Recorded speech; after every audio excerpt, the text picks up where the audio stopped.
Hey guys, Beautiful Yields here. So we're gonna do another portfolio update this week, yeah. So I kind of forgot to mention in my other video that Friday was going to be Good Friday, so that's why the market was closed, and thus I actually did not, or I was not able to purchase stuff on Friday. So I was supposed to add funds on the 18th, but by then, obviously wouldn't have bought anything because the market has to be open to do that. So yeah, but broad overview of this week. We have mostly green, which is good. This is in combination with last week. This is mostly green as well. There's obviously some big hitters here still, like Meta with the whistleblower. I believe that's probably the main reason that this has gone down. There's some other stuff, obviously, as well with Amazon, Tesla, Microsoft, Nvidia, and United Healthcare. With unfortunately, we have shares in, so I'll be curious to see how that goes in our portfolio. But um, yeah, moving on, we have the Webull portfolio. Unfortunately, still getting not the best returns here. As you know, it is what it is. $360. Obviously, we put like $1,200 in here, almost $1,300 now, and down 72%. I still have hope that this will someday turn around. I have no clue at this point on when it's gonna turn around, but it should be. According to my estimates, way back when, Bitcoin should be falling pretty soon. Hopefully, hopefully for people that aren't holding it, and those that are, if it starts to fall, I'm sorry, but that's my prediction at least, plus or minus about 1 or 2 months. I think I also mentioned that in the video with the charting, but who knows? Maybe that's wrong. Obviously, there's not a ton of data on all of the cycles in terms of Bitcoin, so as it becomes more mainstream, that assumption could have been way off. But I guess we'll see.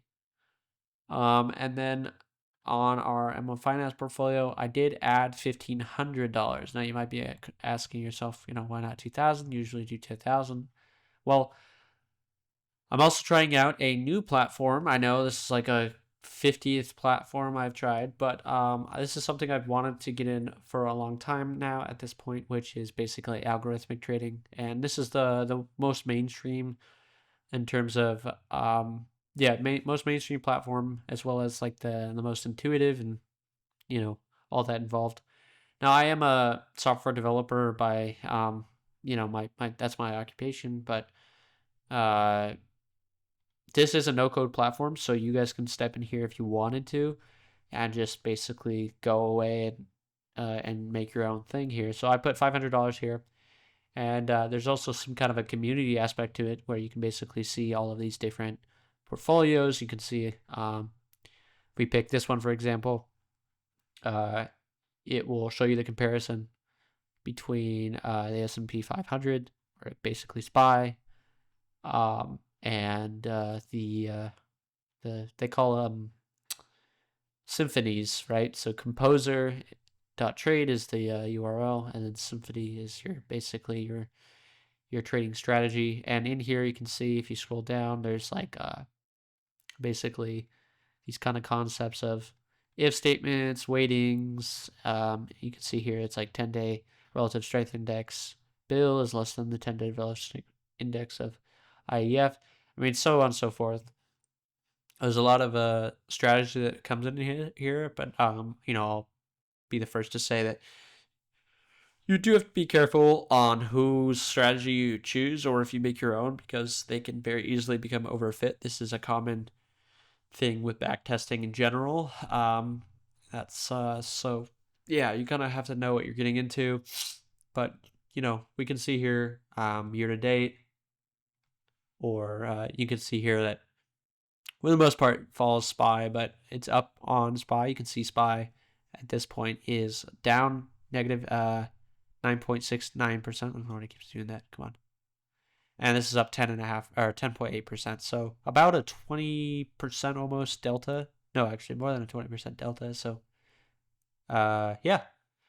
Kind of cool stuff. And you can obviously do a 1 year. You can see here Basically, if you had invested $100,000, you'd be at $200,000 after 1 year, and then you could do multiple. Some obviously based on the tickers that you choose only have data up until that point, but you can see here that you would have come out with a very large amount. Again, you got to be very careful about overfitting. A lot of these might show you super high returns, annualized return of 723%. First of all, that also comes down to timing, as well as just market conditions. You can very easily just make those match perfectly, and then when a new market condition that your algorithm is not used to kind of came to be, it could go very bad. Though you do see here that there's a OOS, which is the out of sample start date, and you can actually choose. So this is basically the last time this symphony was edited, which is kind of cool. And if I click on this, you can see this is how it performed basically from the last edit. You can see at the very beginning, it did it was down up until maybe, so it was down for, let's see, December 23rd. It was down for about a month and a half. But then ever since then, it's, done very well. You can see at this point, if you were to hold SPY, you would have gained about 44.9% since November 2022. Whereas you would have had 546% since, for now. And you can see also the annualized return has changed as well. Obviously, this year with this, you can see here, has jumped quite a bit. So it really depends on when you look at this. If you look at the max range, 723%. If you look at this at last year, 114, last 3 years, 350. It really matters, right?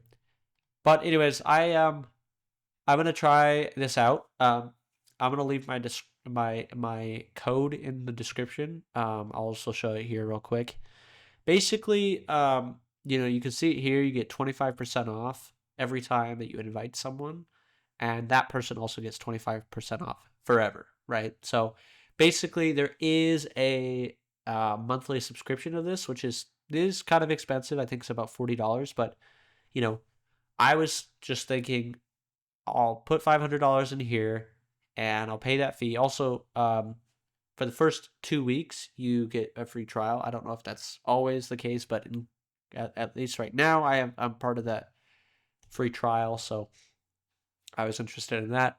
So in my thinking, I was like, if I could get that kind of crazy amount of growth, at least in 1 month, 2 months, whatever amount, and if I'm able to see that growth very well, maybe it's worth paying $40 a month. Or if I can get some of you guys to join this, we could also have a cheaper payment as well. So basically, I think the way it works is every person I get 25% off the total, right? So like 2 people would be 50% off, 3 people 75, and then 4 would be basically free, which would be really nice. Obviously, that'd make this very much worth it, but assuming that it goes positive. Now, there are some bad things that I've heard about this, which I might make another video on. It's like mostly timing stuff and how there's only one trade window and all that stuff. But they also support crypto. I should mention that is free.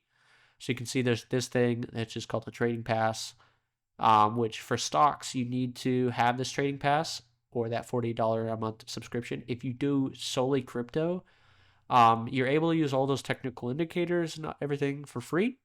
And obviously, you can still use other people's stuff here. So you can see here that this is an 80% return.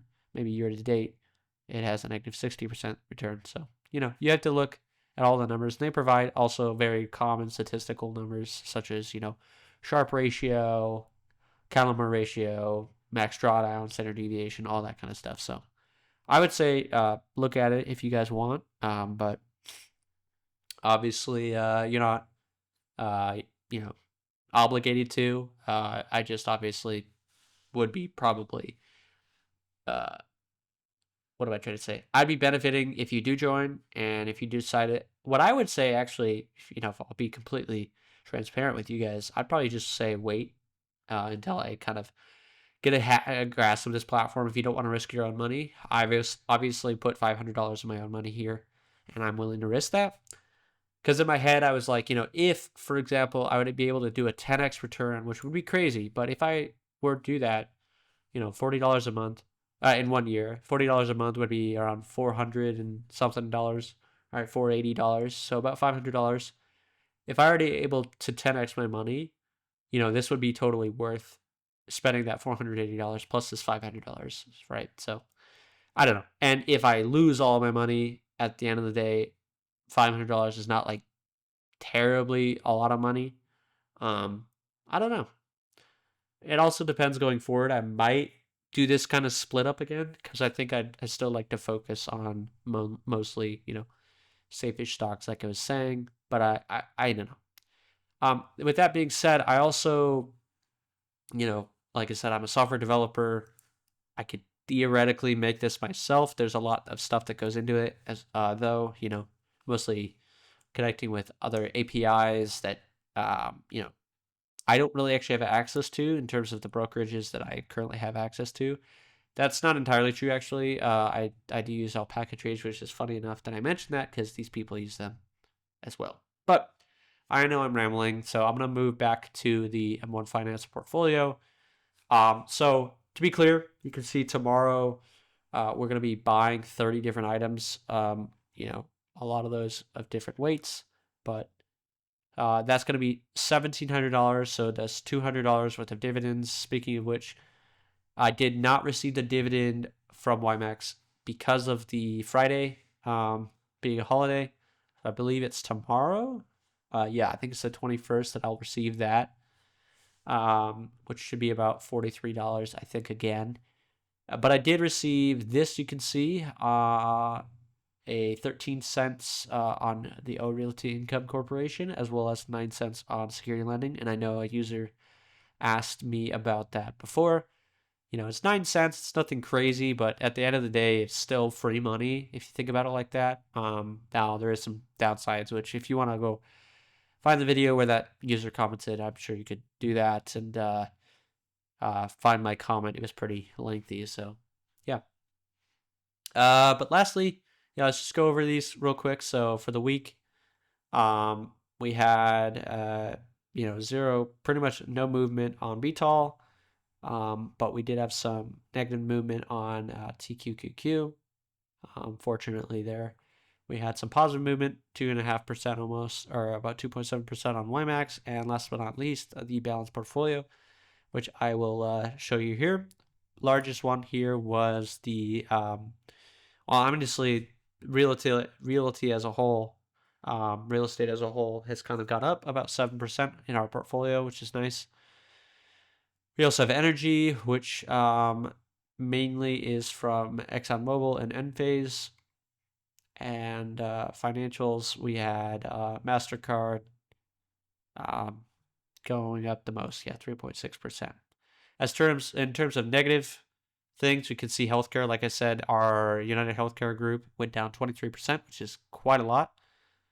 But also, I think I had a lot of growth in the past. You can see that our target percentage here is actually pretty much right on target, which kind of makes me think that I can't remember in the past, but makes me think that we actually had a pretty similar amount of growth recently since we employed this strategy. So semiconductors, we see kind of negative across the board, mostly NVIDIA. We saw that in the heat map as well. So there's that. And last but not least, technology, with the majority of the negative coming from Microsoft. So yeah, that is it for the whole portfolio. So just the last look at here. So I'll be updating these values tomorrow. But you can see the market as a whole, in terms of SPY, did go down about 1.5%, as well as ours as well went down 2.21%. So there's that, unfortunately. But and I'm still kind of confused because on M1 Finance, it shows here that our market gain was 54%. Or sorry, that's the wrong one. $288 minus, but everything here is actually up. So besides $30 here. So it kind of makes no sense sometimes. I don't know where they're getting these numbers for here, but that is accurate. I looked last week that we did lose that money, so I don't know where that's gone. Maybe I'm being blind, probably, but um, yeah. So just a recap. Tomorrow, I'm going to be able to basically, I'll be able to put in that amount that we will have on, you know, we'll put in that $500 hopefully, as well as the $1,700 here. I'll update this, so I'll be about 15K in. I think this is actually wrong. It's not entirely true. If I think if I delete these, it will, yeah. So we're down 14%, or about $1,600 from the amount of money we've put in, which kind of sucks. And we're just behind the S&P 500, but that's just as we're trying out these new things, that's going to happen. And that's another thing I wanted to make note of real quick, which is basically, yeah, I'm being very risky, but I'm also young, and I'm just starting my portfolio, and I just kind of want to get a hang of a lot of this, changing stuff, new technologies such as Composer.trade, and I just want to try new things, right? Like I want to be able to, maybe some of it you could say is FOMO, and I probably should stick to a more traditional portfolio. But at the same time, where's the fun in that, right? Like I'm willing to take the risk on some of these things here. So, anyways, guys, that is it for me today. Yeah. As always, look out for me around this Wednesday. I will be doing a video for the next group of YieldMax distributions, and yep, that is it for me. And as always, I wish you guys a wealthy future.